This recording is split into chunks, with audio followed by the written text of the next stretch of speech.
Bonjour à tous, j'espère que vous allez bien. Nouvelle émission du département Sciences et Techniques, nouveau teaser en amorce du cycle La Voix des Amérindiens qui se déroulera de septembre à avril prochain, un cycle pluridisciplinaire, jonché de plaisir avec expo photo, conférences, ateliers, voilà tout un panel de choses agréables. Avec aujourd'hui la venue de Georges Kouyoumantskis, qui interviendra le 28 janvier sur les Indiens des Plaines et balayera aussi les rituels. Bonjour Georges. Bonjour Stéphane, bonjour à tout le monde. Tout va bien? Je vais bien, ouais, tout va bien. Alors depuis qu'on se connaît, j'ai une question qui me taraude. En plus, c'est ma question préférée. C'est quel chemin de vie t'a amené, en plus de ton métier, parce que tu es géologue, Ouais. à avoir cette passion incroyable sur les Indiens en fait. Ben, c'est pas compliqué, je suis de la génération du cinéma western. Et donc, en tant que petit Marseillais, j'allais au cinéma Le Provence, qui n'existe plus, qui était au coin du boulevard de la Major et du boulevard des Dames. Et tous les jeudis, on avait droit à un western dans lequel les Indiens étaient très, très, très, très, très malmenés.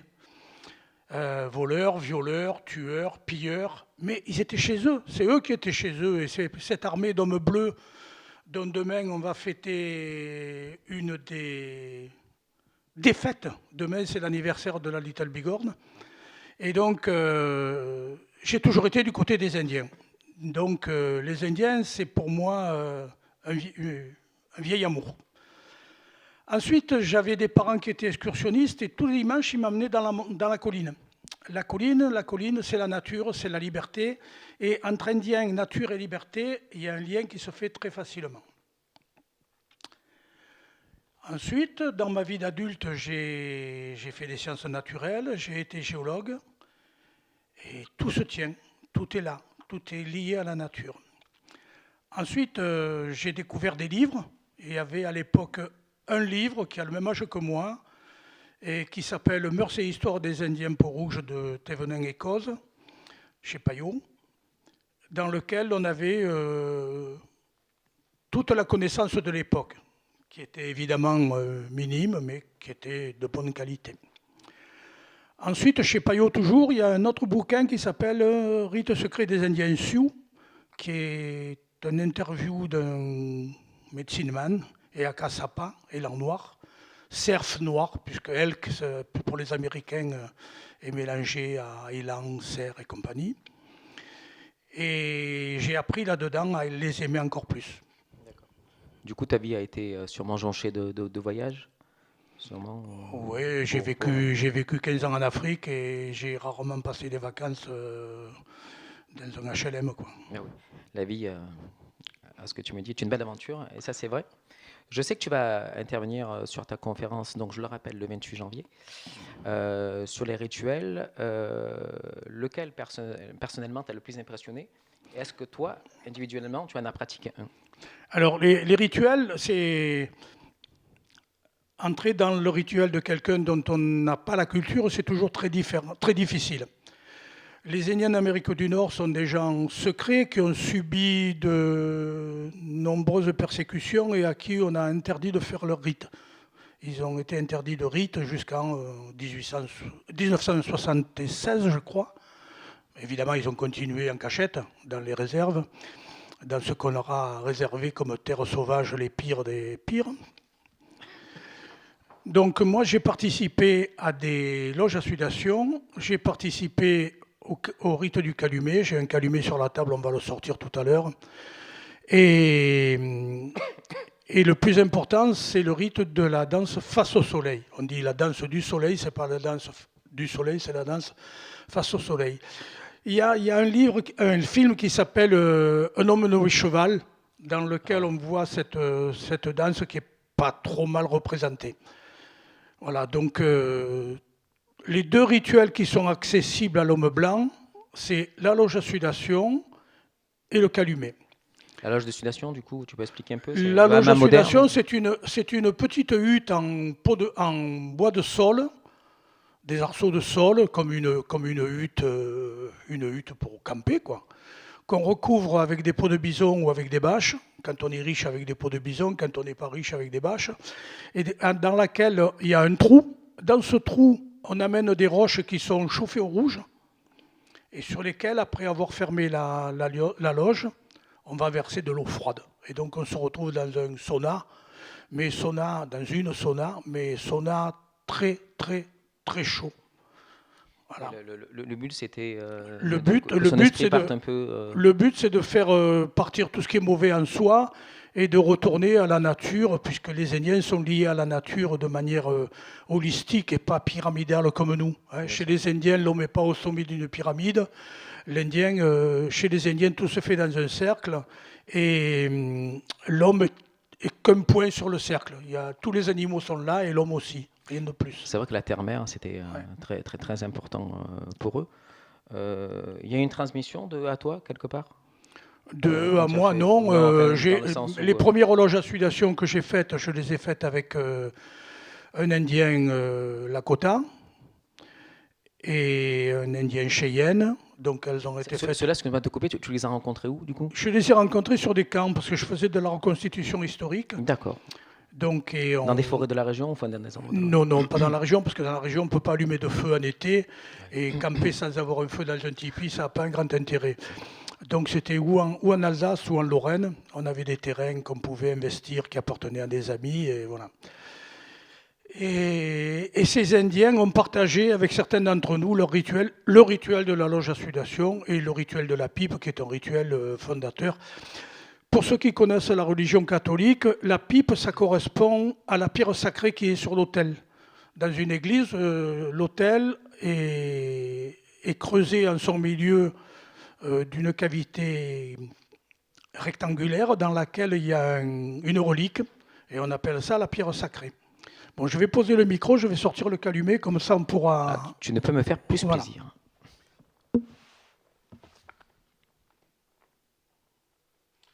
Évidemment, on ne va pas fumer le calumet. Je lui ai proposé, viens, on se fume le calumet tranquillement. Il m'a répondu non, pas du tout. D'ailleurs, tu peux même, je ne sais pas si on peut faire un focus sur les pots aussi, quand même, sur l'étui en fait, qui est quand même bien sympa.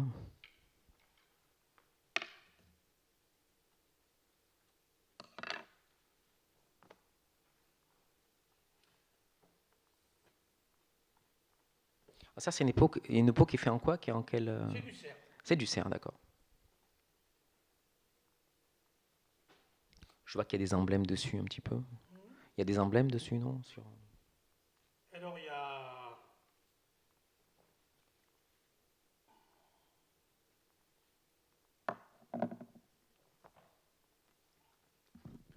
D'un côté, il y a deux mains qui se lèvent pour une prière. Ouais.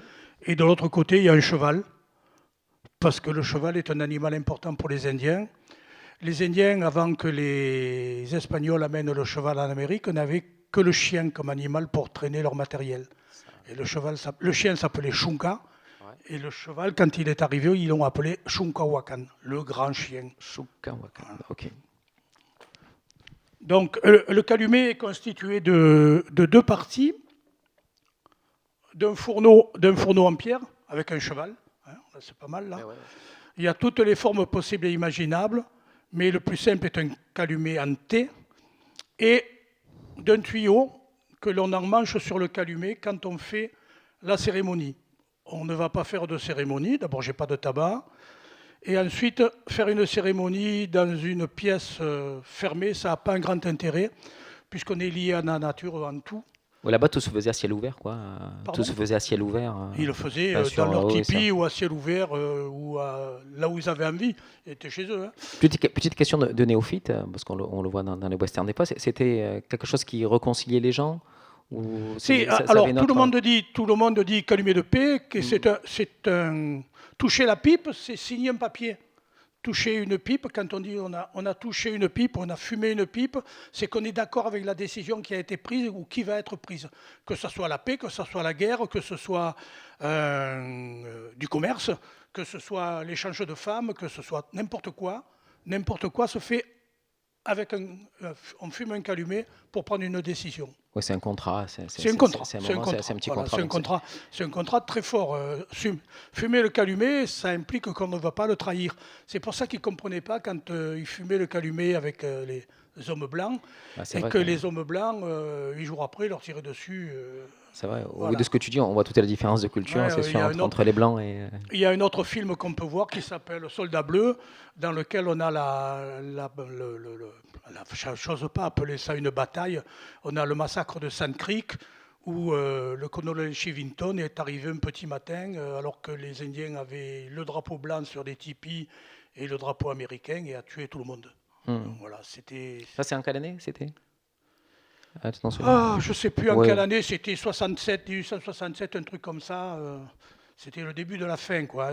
En 1876, il y a eu 2 grandes batailles, la bataille de Rosebud début juin et la bataille de la Little Bighorn le 25 juin, donc 146 ans cette année. Et à partir de là, on les a poussés dans les réserves de manière un peu plus brutale, dirons-nous. Donc les deux rituels, le rituel de la pipe qui a été amené au Lakota par une femme qui s'appelle la femme bisonne blanche. Alors bon, c'est une belle histoire, c'est une jolie histoire de tribu qui meurt de faim et qui voit arriver une femme tout habillée de blanc, la peau de sertanée blanche avec du kaolin. Et cette femme leur amène la première pipe, donc qui a un tuyau fait dans un os de bison. On pourra parler du bison si tu veux. Et un fourneau fait dans cette pierre-là. Alors cette pierre-là, pour le géologue que je suis, c'est du talc. C'est une stéatite rouge, parce qu'elle contient des oxydes de fer, et qui est métamorphisée, donc dure. Elle s'appelle la catlinite, parce que c'est le peintre Catlin qui a décrit les carrières de catlinite dans le Minnesota. Et donc on lui a donné son nom. C'est un objet d'échange à travers. D'accord. Donc toi, tu as eu cette chance de pouvoir donc fumer le calumet de la paix. Tu l'as déjà. J'ai eu la chance de fumer le calumet avec des Indiens avant et après la loge à sudation et de manger. Je crois qu'après tu es dans un état. Et de manger des œufs au lard après la loge à sudation ou des fry bread. Hein. Les Indiens, les Amérindiens, pour le peu que j'en connaisse, sont très proches des Français. Ils aiment bien manger, bien boire. Ils aiment manger, ils aiment rigoler, ils aiment vivre. Et je pense que dans une conversation, excuse-moi de te couper, mais tu me disais que les Français, du coup... Voilà. Quand la colonisation de l'Amérique s'est faite, elle s'est faite d'abord par les Français au Québec. Les Français du Québec sont rentrés jusque dans l'Amérique du Nord, jusqu'au Missouri et jusqu'aux Rocheuses. On a une plaque de plomb signée de La Vérendrye en 1755 dans les Rocheuses. Et quand les Blancs arrivaient au Québec, les Français arrivaient au Québec, c'était que des hommes, où il y avait très peu de femmes. C'est Louis XV qui a envoyé les femmes qu'on appelle les filles du roi, et qui sont des filles de petite vertu, des filles sorties de prison, des filles légères, des filles pauvres qu'on a mis sur des bateaux, et on leur a dit vous partez, vous vivrez ici, vous ne ferez rien. Donc elles ont épousé des gens, elles sont devenues les mères des Québécoises actuelles. Et de l'autre côté, la colonisation s'est faite par des Anglais et par des Hollandais, qui eux ne venaient pas seuls. C'était souvent des gens de sectes, des Quakers, de toutes les sectes possibles et imaginables, 1610, le Mayflower. Et et ils n'avaient pas de partage avec les Amérindiennes, alors que les Français ont toujours eu des partages avec les Amérindiennes. Et vous trouvez le long du Missouri ou partout en Amérique des plaines, beaucoup de gens qui ont des noms français. C'est vrai. J'ai une anecdote rigolote. On est allé il y a 15 ans avec un ami dans les plaines. On s'est arrêté au musée de la traite de la fourrure à Chadron au Nebraska. C'est une grande salle, il y a une grande salle comme cette salle de conférence, et au plafond, il y a un canoë à l'envers, un grand canoë, un rabasca. Qu'est-ce que tu appelles canoë du coup? Un canoë, une pirogue, canoë, une pirogue en écorce. Et sur un moniteur de télé, il y avait un film qui passait où il chantait « C'est l'aviron qui nous mène, c'est l'aviron ». Alors avec mon copain Jean-Marie, on s'est mis à chanter. Et il y avait un Amérindien, des nattes longues jusqu'aux fesses, l'Amérindien type qui nous a dit « Oh, you are French! Oh yes, my grandfather was French ». Et il a sorti sa carte de crédit. Et il s'appelle toujours, c'est un artiste qui travaille la corne de bison, il s'appelle Pourrier. Ah ouais, non, bien. Alors, bon, bien moi, je n'ai français. pas sorti ma carte de visite, puisque avec mon nom, il n'aurait pas compris que je sois français. Et mon copain, lui, s'appelle Renoir, et donc il a sorti son « Ah, mais c'est Renoir !» Le français est toujours très bien vu chez les Indiens des plaines. Ça, savoir. Voilà. Ce point commun. Un peu moins au Québec, parce qu'ils ont subi ce que l'on voit actuellement sur les pensionnats d'enfants qui ont été ségrégés et maltraités. Et puis voilà. Là, tu disais un petit mot sur le bison, peut-être. Les bisons, c'était. Sur le bison, tu parlais du bison. Peut-être qu'il y avait quelque chose de particulier. Le bison, c'est le cochon des Indiens. Dans le bison, tout est bon. Hein, dans le cochon, tout est bon. Dans le bison, tout est bon. Il n'y a rien qui est jeté d'un bison. Quand la chasse au bison se fait, avant le cheval, les Indiens faisaient une chasse à pied. Ils poussaient le bison le long d'une falaise, où ils le faisaient rentrer dans des enclos qu'ils avaient prévus, qu'ils avaient fabriqués d'avance, comme une madrague pour les poissons. Hein.